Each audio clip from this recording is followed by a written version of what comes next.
নবী আপনার নবী, দয়াল নবী নবী মুহাম্মদ সাল্লাল্লাহু আলাইহি ওয়াসাল্লাম জগৎবাসীর জন্য রহমত স্বরূপ। আমার নবী কেমন রহমত? নবী আমার সমস্ত নবীদের নবী, সাইয়্যিদুল মুরসালিন। আল্লাহ রাব্বুল আলামিন মানুষের হেদায়েতের জন্য, মানুষের দৈনন্দিন জীবন চালানোর জন্য, পারিবারিক জীবন চালানোর জন্য, রাষ্ট্রীয় জীবন চালানোর জন্য আল্লাহ তাআলা আমাদেরকে একটি গাইড বুক দিয়েছেন। এই গাইড বুকের নাম হলো কোরআনুল কারীম। এই কোরআনুল কারীম বাকি 113টি কিতাবের চাইতে আল্লাহ তাআলা কোরআনুল কারীমের শান মান মর্যাদাকে বাড়িয়ে দিয়েছেন আমার দয়াল নবী মুহাম্মাদের কারণে।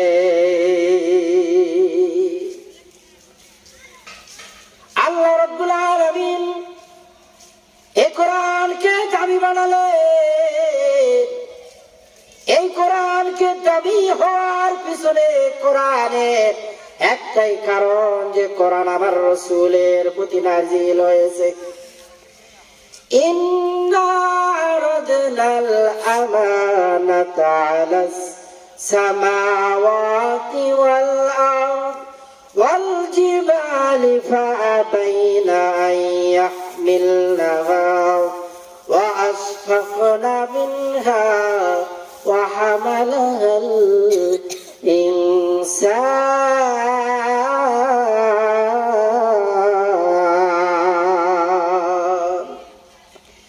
আল্লাহ রাব্বুল আলামিন এই কোরআন আমাদের কাছে আমানত করিয়ে পাঠিয়েছেন। ওয়া হামালাহাল ইনসান, সুতরাং যেই ব্যক্তি কোরআন অনুযায়ী তার জীবন যাপন করবে না, কোরআন অনুযায়ী তার দৈনন্দিন জীবন পরিচালনা করবে না, কোরআনের বিধান অনুযায়ী যে তার পারিবারিক জীবন পরিচালনা করবে না, কোরআনের বিধান অনুযায়ী যে তার রাষ্ট্রীয় বিধান, যে তার রাষ্ট্রীয় জীবন পরিচালনা করবে না, আল্লাহ রাব্বুল আলামিন কোরআনুল কারীমের মধ্যে দ্ব্যর্থহীন ভাষায় বলেন, ইন্নাহু কানা যালুমান জাহুলা। ওই সমস্ত ব্যক্তিরাই হইল জালেম, যারা কোরআন সুন্নাহ অনুযায়ী তাদের জীবন যাপন করতে পারে না। ভাইরা আমার, বন্ধুগণ, আল্লাহ তাআলা এখানে ক্ষান্ত হন নাই। ইন্নাহু কানা যালুমান জাহুলা। ওই সমস্ত ব্যক্তিগুলো জালেম, শুধু জালেম নয়, যালুমা জাহুলা, ওই সমস্ত ব্যক্তিরাই হইল জাহেল। আমার ভাইরা, যারা কোরআন অনুযায়ী তাদের জীবন পরিচালনা করতে ব্যর্থ হবে, ওই সমস্ত ব্যক্তিগুলো হইল জালেম, ওই সমস্ত ব্যক্তিগুলো হইল জাহেল। এজন্য কোরআনী বিধান অনুযায়ী আমাদের জীবন যাপন করতে হবে। কোরআনে আল্লাহ তাআলা যা বলেছেন, আল্লাহ রাব্বুল আলামিন কোরআনে নামাজের কথা বলেছেন, আল্লাহ তাআলা হজের কথা বলেছেন, আল্লাহ রাব্বুল আলামিন যাকাতের কথা বলেছেন, আল্লাহ রাব্বুল আলামিন রোজার কথা বলেছেন, আল্লাহ তাআলা দান সদকার কথা বলেছেন। ঠিক তেমনি ভাবে রাজনীতি কোরআনের মধ্যে আছে। আল্লাহ তাআলা নামাজের কথা 81 বার বর্ণনা করলেও, শতাধিক বার বর্ণনা করলেও, আল্লাহ তাআলা রাজনীতির কথাই কোরআনের মধ্যে 903 জায়গায় উল্লেখ করেছেন। কথা বলেন ঠিক কিনা? আমার ভাইয়েরা, আজ কেউ যদি বলে কোরআনে রাজনীতি নয়, আমরা বলতে চাই, ভাই ভালো করে শোনো, কোরআনে রাজনীতি আছে, নামাজের কথা আছে, হজের কথা আছে, রোজার কথা আছে, ঠিক তেমনি ভাবে আল্লাহ তাআলা কোরআনে রাজনীতির কথা আছে। তোমরা যতই বলো কোরআনে রাজনীতি নাই, কারণ তোমাদের দলের নীতি কোরআনে রাজনীতি নাই। না না, কোরআনুল কারীমের ভেতরে দুর্নীতি নাই। কথা বলেন ঠিক কিনা? মহাগ্রন্থ পবিত্র কোরআনুল কারীমের মধ্যে রাজনীতি আছে, কিন্তু দুর্নীতির কথা নাই, অন্যের হক মেরে খাওয়ার কথা নাই। কোরআনুল কারীমের মধ্যে দান সদকার কথা আছে, অন্যের থেকে টাকা মেরে খাওয়ার কথা কোরআনুল কারীমের মধ্যে নাই। কোরআনুল কারীমের মধ্যে দেশ প্রেমের কথা আছে, কিন্তু তোমরা যারা বলো কোরআনের মধ্যে দেশপ্রেম নাই, আমরা দ্ব্যর্থহীন ভাষায় বলতে চাই তোমার মধ্যে দেশপ্রেম নাই। যদি তোমার মধ্যে দেশপ্রেম থাকতো, তাহলে এদেশের লক্ষ কোটি টাকা পাচার করে বিদেশের মাটিতে পাঠাইতে পারত না। কথা বলেন ঠিক কিনা? আমার ভাইরা, বলতেছিলাম এই ঐশী মহাগ্রন্থ পবিত্র কোরআনুল কারীমকে আল্লাহ তাআলা দামি বানিয়েছেন আমার রাসূলের সংস্রবের কারণে। বাকি 103 খানা কিতাব আল্লাহ তাআলা কোন কিতাবকে শ্রেষ্ঠ বলে ঘোষণা দেন নাই, শুধু কোরআনুল কারীমকে শ্রেষ্ঠ বলে ঘোষণা দিলেন। কারণ এই কোরআনুল কারীম যেন তেন মহামানবের উপরে নাজিল হয় নাই রে। এই কোরআনুল কারীম নাজিল হয়েছে সর্বশ্রেষ্ঠ নবী, সর্বশ্রেষ্ঠ আম্বিয়া, সর্বশ্রেষ্ঠ নবী, সর্বশ্রেষ্ঠ রাসূল জনাবে মুহাম্মদ সাল্লাল্লাহু আলাইহি ওয়াসাল্লামের উপরে। কথা বলেন ঠিক কিনা? এই কোরআন এত দামি একটি কিতাব, আল্লাহ রাব্বুল আলামিন বাকি 103 খানা কিতাবের মধ্যে যা রেখেছিলেন আল্লাহ তাআলা সংক্ষিপ্ত করে সমস্ত কিতাবের সমস্ত গুণগুলো আল্লাহ তাআলা কোরআনের মধ্যে দিয়া কোরআনের শান মান মর্যাদাকে আল্লাহ পাক বৃদ্ধি করেছে। আমার ভাইরা ভালো মতো খেয়াল করেন, কোরআন দামি হইল আমার রাসূলের সংস্রবের কারণে। জিবরিল আমিন সমস্ত ফেরেশতাদের মধ্যে সবচেয়ে দামি ফেরেশতা। যত ফেরেশতা আল্লাহ তাআলা বানিয়েছেন, সমস্ত ফেরেশতার চাইতে আল্লাহ রাব্বুল আলামিন জিবরিল আমিনকে শ্রেষ্ঠ ফেরেশতা বলে ঘোষণা করে দিলেন। তার 1 নম্বর কারণ, জিবরিল আমিন অন্য ভিন্ন কোন নবী বা পয়গম্বরের নিকটে যত গিয়েছে, তার চাইতে আমার রাসূলের নিকটে জিবরিল আমিন একবার আর দুইবার নয় রে।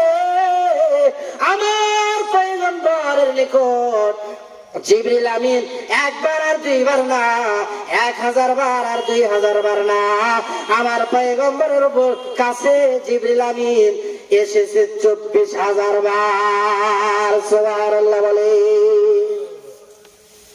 24,000 বার আসার কারণে আল্লাহ তাআলা জিবরিল আমিনকে সমস্ত ফেরেশতার চাইতে বড় দামি বানিয়ে দিলেন। মাসের মধ্যে সমস্ত মাসের মধ্যে আল্লাহ পাকের কাছে সবচেয়ে দামি মাসের নাম রমজান মাস। রাতের মধ্যে আল্লাহ পাকের কাছে দামি রজনীর নাম হলো লাইলাতুল কদর। সারা সপ্তাহের মধ্যে আল্লাহ পাকের কাছে দামি দিনের নাম হলো জুমার দিন। সারা বছরের মধ্যে আল্লাহ পাকের কাছে দামি দিন হলো 9 জিলহজ আরাফার দিন। প্রত্যেকটা জিনিসের মধ্যে আল্লাহ তাআলা একজনকে শ্রেষ্ঠ বানিয়েছেন, দামি বানিয়েছেন। মাটির মধ্যে আল্লাহ তাআলা মদিনার মাটিকে এমন দামি করে বানিয়েছেন। আল্লাহ রাব্বুল আলামিন জান্নাত এত সুন্দর করে বানিয়েছেন। কত সুন্দর, দুনিয়ার কোন চোখ কোনদিন এত সুন্দর তো দেখি নাই, দুনিয়ার কোন দিমাগ ধারণাও করতে পারবে না যে জান্নাতটা এত সুন্দর। মানুষ সর্বপ্রথম জান্নাত দেখার পরে স্তব হয়ে যাবে, হতভম্ব হয়ে যাবে, অবাক হয়ে যাবে, আর ডাকতে বলবে রে মালিক, দুনিয়াতে কত সুন্দর সুন্দর জিনিস দেখেছি, আল্লাহ আপনার জান্নাতের মধ্যে আপনি এত নাজ নিয়ামত রেখেছেন, এই সমস্ত নাজ নিয়ামত দেখে আমরা জান্নাতীদের কলিজা ভরে গেল। আল্লাহ রাব্বুল আলামিন জান্নাতটাকে এত সুন্দর করে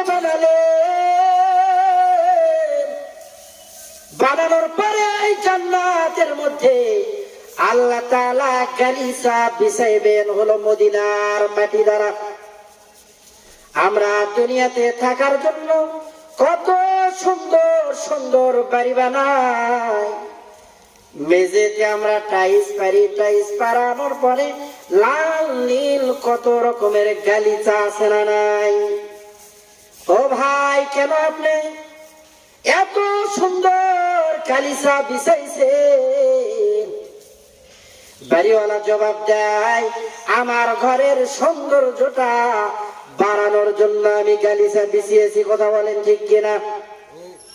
আল্লাহ তাআলাকে জান্নাতীগণ প্রশ্ন করবে, আল্লাহ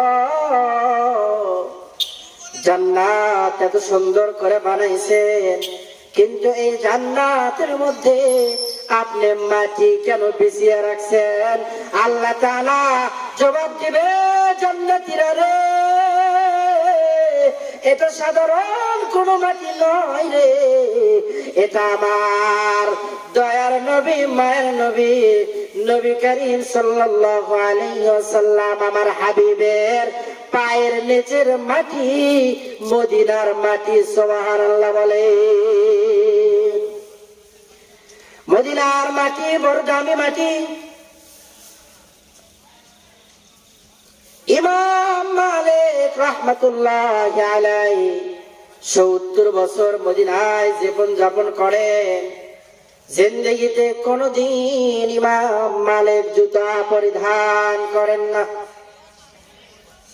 অনুসারীগণ জিজ্ঞাসা করলেন, ইমাম মালিক, আপনি 70 বছর মদিনাতে জীবন যাপন করেন রে, কিন্তু আপনি ইমাম মালিক, আপনার পায়ে আমরা জুতা দেখি না কেন?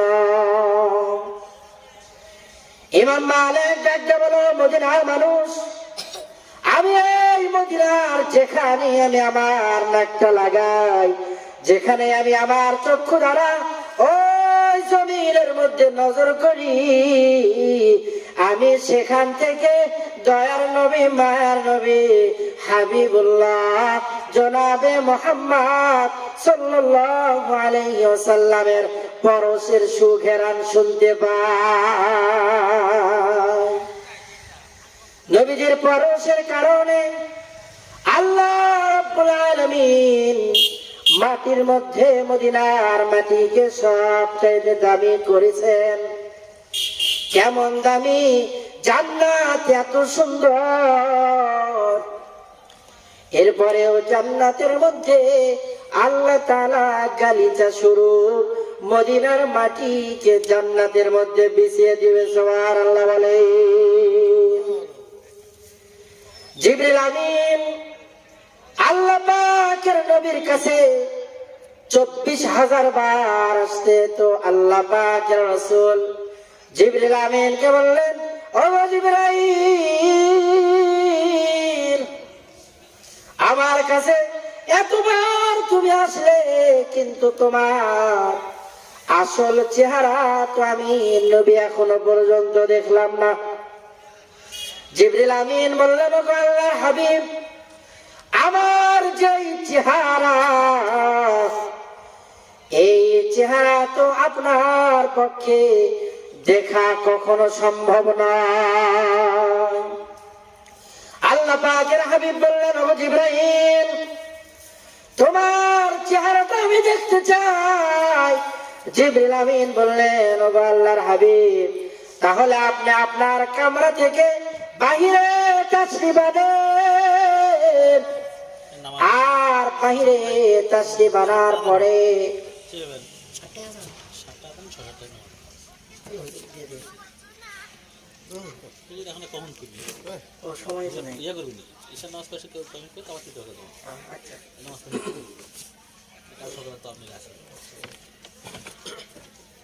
আমার ভাইরা, আল্লাহ পাকের রাসূল আমাদের জন্য রহমত, এজন্য নবীজির ভালোবাসা আমাদের অন্তরে রাখার দরকার আছে না নাই? আল্লাহ পাকের রাসূলের ভালোবাসা আমাদের অন্তরের ভিতরে রাখতে হবে, কারণ আল্লাহ পাকের রাসূল বলেছেন, লা ইউমিনু আহাদুকুম হাত্তা আকুনা হাব্বা ইলাইহি মিন ওয়ালিদিহি ওয়া ওয়ালাদিহি ওয়ান নাসি আজমাইন। আমি রাসূলকে যতক্ষণ পর্যন্ত কেউ তার জীবনের চাইতে, এমনকি সন্তান সন্ততি দুনিয়ার সব কিছুর চাইতে বেশি ভালোবাসতে না পারবে, ওই ব্যক্তি প্রকৃত ঈমানদার হতে পারবে না।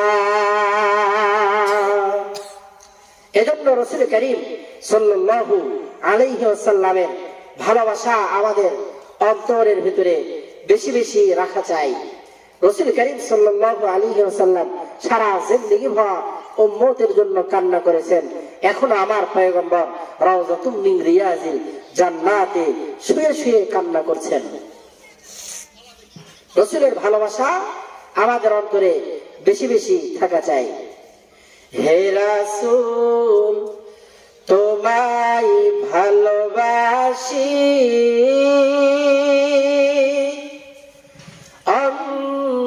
অন্তরে শুধুই, মুখে না,